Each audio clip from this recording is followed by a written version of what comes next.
ये हल्ला गुल्ला करते मुख्तलिफ शहरों से आए हुए शुरका है यंग लीडर्स कॉन्फ्रेंस के, जो 6 रोजा कॉन्फ्रेंस के इख्तिताम पर म्यूजिक पर मुहुए रक्स है। इनका मानना है कि कॉन्फ्रेंस में शिरकत से इनमें खुद एतमादी पैदा हो गई है। इस 6 दिनों की कॉन्फ्रेंस में हमें लीडरशिप स्किल्स सिखाए गए जो कि पाकिस्तान में आज बहुत लैग करते हैं। पॉलिटिक्स में हिस्सा लेने का प्रोग्राम तो है, लेट्स सी, अब देखते हैं क्या होता है। Politics is the area that controls all other areas. So I think that good people should go to, politics. मुंतज़मीन का कहना है कि कॉन्फ्रेंस का मकसद मुस्तकबिल में नौजवान मुल्क की सियासत में दाखिल होकर मुल्क में मुस्बित तब्दीलियां लाने में अपना किरदार अदा करें।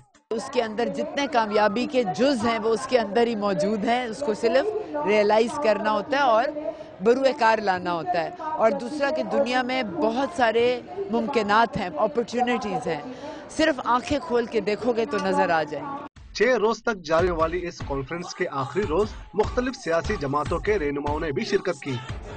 इस कॉन्फ्रेंस में शिरकत करने वाले नौजवान मुल्क की सियासत में हिस्सा लेकर मुल्क और कौम की खिदमत करने का जज्बा रखते हैं। कैमरामैन मेहदी अली के साथ शफी बलोच, डॉन न्यूज़, कराची।